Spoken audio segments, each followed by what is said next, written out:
Memorial University Students' Union says they were pleased to hear that the chair of the Board of Regents has resigned. But as NTV's Beth Penny tells us, they say it's shaken their faith in the administration at the university. MUNSU Students' Union has been calling on Glenn Barnes to resign as the chair of the Board of Regents since it was discovered. He forwarded a pro-Palestinian email he received from a former student to her father.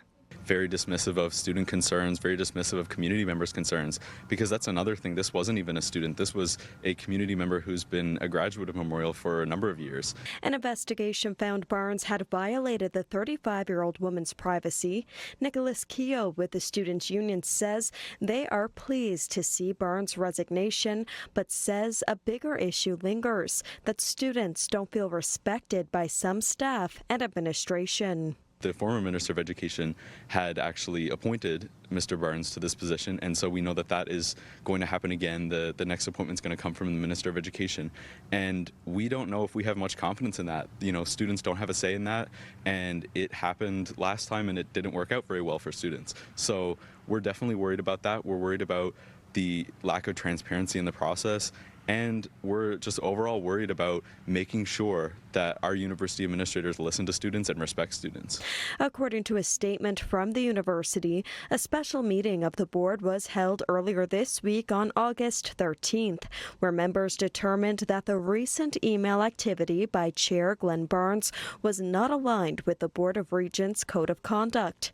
Keogh is now expressing concern for a meeting Barnes chaired back in July when he was under investigation. We're really concerned about the recent Board of Regents meeting as well. It was decided on in that meeting that divestment was not going to happen from Memorial University, and since then we found out that Memorial knew that Glenn Barnes was under investigation and still allowed him to chair the meeting. And so that brings into question the legitimacy of the specific topic of divestment, where he was under investigation for something directly related to divestment, directly related to Palestine.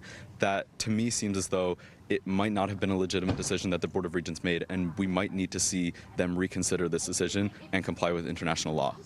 The Minister of Education has said government will work quickly to have a new chair appointed to the Board of Regents, with the Vice Chair Anik Rahman now serving as interim chair in the meantime.